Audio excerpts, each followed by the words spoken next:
Assalamualaikum. Kali ini kita akan membahas neraca, khususnya adalah ekuitas. Cakupannya adalah mulai dari pengertian, elemennya apa saja, kapan terjadi ekuitas negatif, dan beberapa rasio yang mungkin terkait dengan ekuitas. Baik, kita lihat posisi ekuitas. Ekuitas adalah bagian neraca, yaitu laporan posisi keuangan pada tanggal tertentu. Sifat ekuitas ini pada dasarnya wajib ada sebagai tanda kepemilikan investor terhadap perusahaan. Sifat kepemilikan itu sendiri adalah residual dan juga disebut dengan net worth karena ekuitas adalah selisih antara aset dengan liabilitas.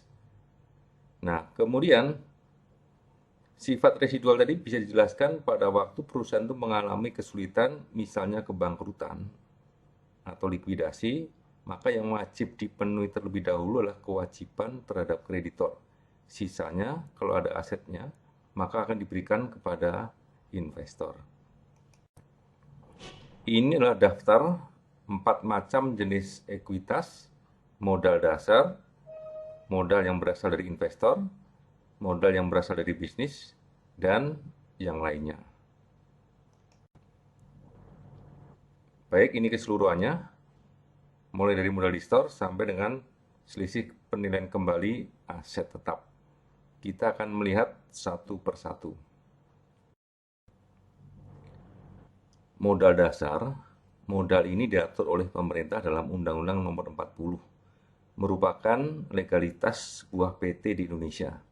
Setiap saham harus bernilai nominal atau nilai par atau face value. Setiap saham harus bernilai nominal. Ini adalah aturan khusus di Indonesia, di mana kalau di Amerika ada yang bernilai nominal dan ada juga yang tidak bernilai nominal. Modal dasarnya sendiri minimal adalah 50 juta. 25% harus efektif di store dan ditempatkan. Maksudnya, dari 50 juta itu 25%-nya harus sudah ada di perusahaan. Soal nanti modal dasar ini suatu saat penuh, maka perusahaan bisa mengajukannya kembali untuk diubah sesuai dengan perkembangan PT karena semakin membesar misalnya. Modal di store adalah modal yang sudah efektif masuk ke dalam perusahaan. Pencatatannya dinilai sebesar nilai nominal. Untuk harga jualnya bisa jadi di atas nilai nominal. Untuk itulah muncul yang namanya agio saham. Jadi agio merupakan kelebihan harga jual atas saham di atas nilai nominalnya. Kalau harga jualnya di atas nilai nominal. Jadi agionya positif. Misalnya di sini nilai nominal Rp1.000 dijual laku Rp1.200, selisihnya Rp200 merupakan agio per lembar saham. Jadi agio adalah selisih yang sifatnya positif, desagio adalah agio yang bersifat negatif. Kemudian modal yang berasal dari bisnis, yaitu berupa saldo laba atau cadangan. Saldo laba berasal dari laba bersih yang belum dibagi. Jadi laba bersih ada dua kemungkinan. Pertama dibagi sebagai dividen, yang kedua ditahan sehingga masuk ke dalam saldo laba atau retain earning. Sifat saldo laba adalah akumulatif. Jadi akan bertambah terus apabila tidak seluruh laba bersih dibagi sebagai dividen. Tetapi besarnya dividen tergantung dari RUPS, jadi sangat dinamis. Untuk cadangan, pada dasarnya adalah saldo laba yang dipisahkan. Misalnya adalah untuk ekspansi.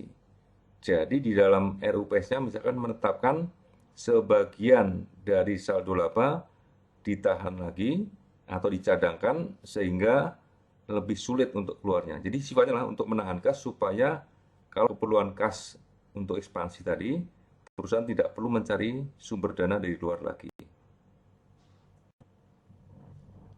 Kemudian ekuitas lain-lain. Ekuitas lain-lain adalah yang di luar modal di store dan di luar saldo laba. Jadi ini adalah pendapatan lain-lain misalnya yang berasal dari selisih penilaian kembali aset tetap. Saya akan jelaskan dulu terlebih dahulu tentang clean surplus dan dirty surplus. Idenya adalah apapun yang masuk ke dalam laporan laba rugi kita sebut dengan clean surplus, sehingga nantinya apapun yang di situ akan terhitung di laba bersih baru masuk ekuitas. Tetapi ada selisih penilaian aset tetap yang tidak dihitung di laba bersih, tapi langsung masuk ekuitas. Ini yang kita sebut dengan dirty surplus karena tidak masuk secara langsung dari laba bersih. Jika suatu saat ekuitas negatif, maka penyebabnya adalah di luar atau selain dari modal store. Kita lihat di sini. Yang berasal dari investor, yaitu modal store, itu pasti positif. Yang berasal dari bisnis, yaitu saldo laba, bisa positif, bisa negatif. Jadi, kalau ada yang bisa membuat negatif dari suatu total ekuitas, pasti bukan berasal dari investor, tetapi berasal dari selain investor, yaitu berasal dari bisnis, yaitu saldo labanya negatif, atau pendapatan komprehensif lainnya yang negatif. Inilah seluruh aspek dari ekuitas. Modal dasar, modal dari investor ada dua, modal di store dan agio saham, berasal dari bisnis, saldo laba dan cadangan, dan yang lainnya. Kemudian dari ekuitas itu kita bisa membuat atau menghitung beberapa rasio, misalnya debt to equity ratio, return on equity, dan price to book value. Baik, sampai di sini. Wassalamualaikum warahmatullahi wabarakatuh.